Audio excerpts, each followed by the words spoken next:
Welcome back to another episode of Rock Boys Football, taking a look at Miami's first junior day, March 4th of the spring cycle, taking a look at some of the prospects they have coming in on their official visits for junior day. Before we get into it, again, I just want to say thank you to you guys, especially the Hurricanes fans. We've been talking a lot of recruiting for Miami in the past 12 months, and that's because Miami is swinging a big stick when it comes to recruiting the high school rank.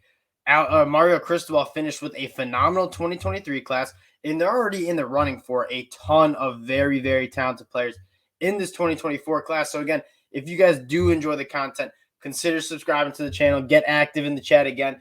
These Miami fans, like, y'all care about your football. You guys follow the recruiting, and I really do appreciate the support you guys have shown. This will not be our last update on the Miami recruiting train because, again, they are one of the more active teams when it comes to recruiting the high school ranks since Mario Cristobal has taken over. So without further ado, let's get into some of the players they have coming up. And the first one you got to touch on is Elijah Rushing from Arizona, 6'3", 235 pounds. This dude is one of the best edge rushers in the class. I believe 24/7 has him ranked second. And I should note, all these national rankings you see are coming from 24/7 Sports. Pretty much kind of similar to where ESPN and On3 has those ranks as well. But I just wanted to note it is coming from 24/7 Sports.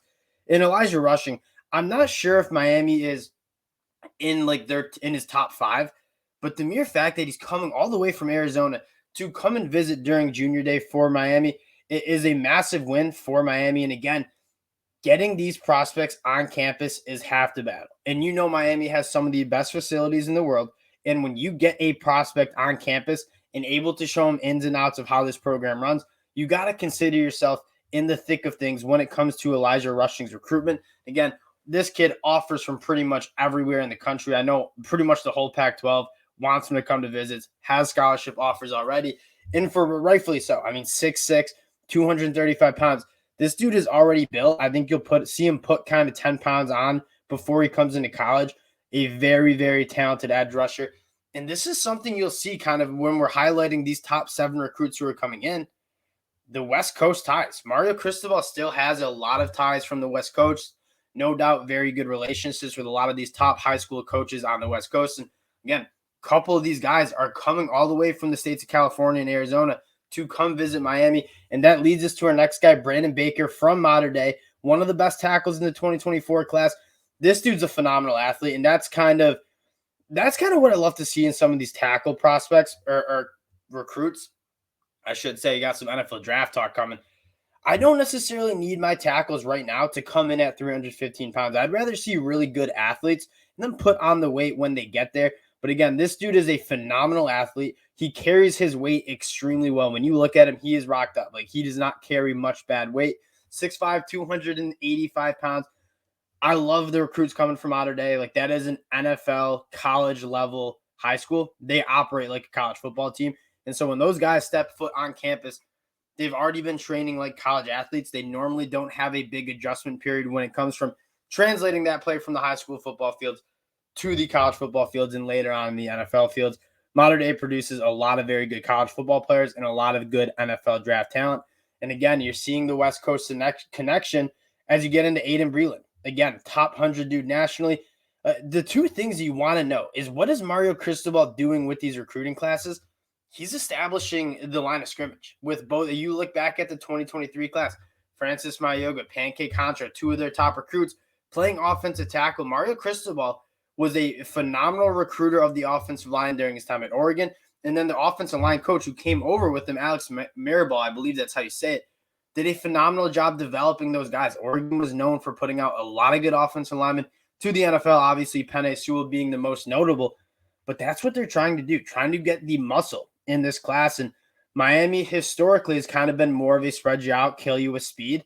I think Mario Cristobal is not necessarily going to go away from the speed, but he wants to establish the physicality on the line of scrimmage. And guys like Brandon Baker, Aydin Breeland are certainly going to do that. Aydin Breeland, he's special. 6'5", 290. When you look at him, again, another dude who carries his weight extremely well, also from the state of California.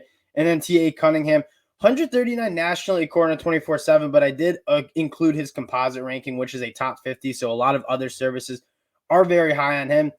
kind of a swing defensive lineman edge guy. So 6'6", 260 or not or 265 pounds, excuse me. Got get my glasses going.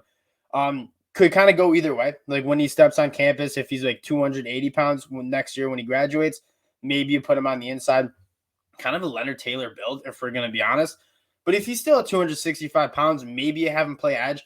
He's another one of those guys that freak athlete. You can do what you want. And Aaron Feld, their strength and conditioning coach at Miami, and notedly one of the best in the game. I'm sure he will have a field day working with an athlete like a guy like T.A. Cunningham.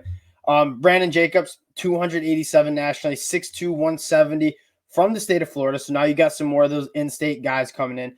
Plays safety, phenomenal athlete. Again, I believe Florida State is in the mix for it. Florida is in the mix. So you're seeing that interstate battle where Miami's historically done really well, kind of beating out the Gators, beating out Florida State for a lot of these commits in 2023. They'll look to do the same in 2024. Daniel Cruz coming from the state of Texas. He's an interesting one. Already built like a college dude, like 6'3.5", doesn't have a ton of length, and that's why you're going to probably play him on the inside, but kind of similar to a guy like Javian Cohen coming from Alabama, kind of built like a fire hydrant. Really thick dude, strong guy from the state of Texas. A lot of those Texas schools want him too. So again, with these guys who are coming in from out of state, it's massive to get them on campus. Like that is a commitment to fly across the country to go visit campus at Miami. Getting those guys onto campus, especially with the facilities that Miami comes and brings, it is a big deal. And then the last guy rounding it out, Kendall Jackson, crystal ball to Florida. He's from Gainesville. So you obviously know Florida as that hometown kid has the edge, but Miami's going to make a push at him as well, which is something interesting to watch. Now, one of the things you might know, not a wide receiver on this official list. And again, they'll have multiple kind of weekend visit trips, but not a wide receiver on this list. And you take a look, this is a position that we talked about heading into 2022. It's something that was kind of underdeveloped. And I was optimistic that Josh Gaddis was able to be able to fix it. And if you guys are kind of a friend of the channel, you know I wasn't a massive fan of Josh Gaddis. The success he had at Michigan, I don't necessarily, as a Michigan fan, never really seemed like his offense. Josh Gaddis coming from Alabama to Michigan was a guy that said, we're going to win with speed and space. How did Michigan really succeed when Josh Gaddis was there and won the Bryles Award? It was because of Jim Harbaugh's 2 tight end power run game offense. And so him moving to Miami, like I wasn't that optimistic that I didn't think it was his offense that was having so much success at Michigan. It obviously didn't work out. I was not a huge fan of him. I think Shannon Dawson, a much better hire, so I'm excited to see that. But again, going back to this wide receiver position, it's been a problem. And you look at the guys coming back in 2023, Xavier Restrepo I like a lot, who obviously got hurt in 2022, but you have some young guys, Frank Ladson coming from Clemson. He was a guy I was really high on. Obviously, the offense and whole just didn't really get off the ground. Optimistic about him, but it's been a problem. You look back at Miami's wide receivers that they've been able to put in the NFL, or even notable wide receivers. Right off the head here, Charleston Rambo, kind of like the only guy, and he was, I believe, an Oklahoma transfer. Like the wide receiver development has not been great, and it hasn't been a result of bad recruiting. Like they've had some good athletes come into the program. The development kind of has been lacking. Miami has plenty of wide receivers who are on their list for 2024. You take a look at some of the prospects that they're going after. Obviously, Jeremiah Smith, Miami fans know him from the state of Florida. Top 2 guy nationally, the number 2 prospect in the country, the number 1 wide receiver in the class.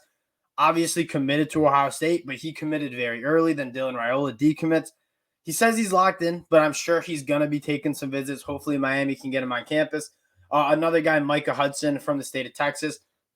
I believe Miami's in his top 5, so he's another guy to watch. And then a guy that I think you really need to hit, and he's a guy that I think wants to go to Miami, Josiah Trader. There's a couple really elite, talented wide receivers that I think they'll be taking a look at. And you have some guys, Nathaniel Joseph coming in that 2023 class.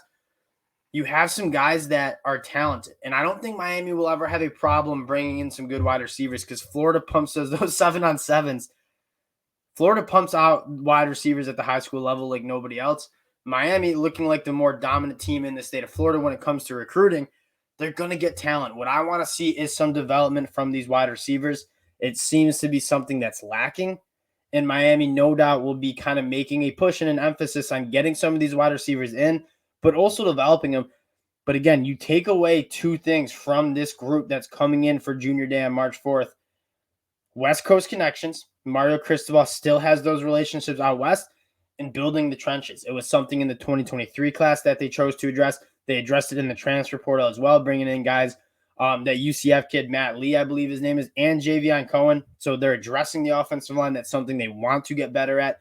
I'm excited for it because, again, Miami's never going to have a problem with speed. They're going to be able to recruit speed. You want them to really recruit some really good offensive linemen and defensive linemen to kind of shore up those trenches. That's what Mario Cristobal is doing. Alex Mirabal, their offensive line coordinator, or offensive line coach, I should say, is one of the best in the game at recruiting. He did a phenomenal job at Oregon. Obviously, had a phenomenal 2023 class for Miami. So keep an eye on that. Just wanted to jump on, share some of my thoughts about who these guys are bringing in, what Mario Cristobal wants to do on the offensive side of the ball. And, of course, if you do enjoy the content, consider subscribing to the channel. We appreciate the Hurricane fans that check us out, and we'll talk to y'all later. Peace.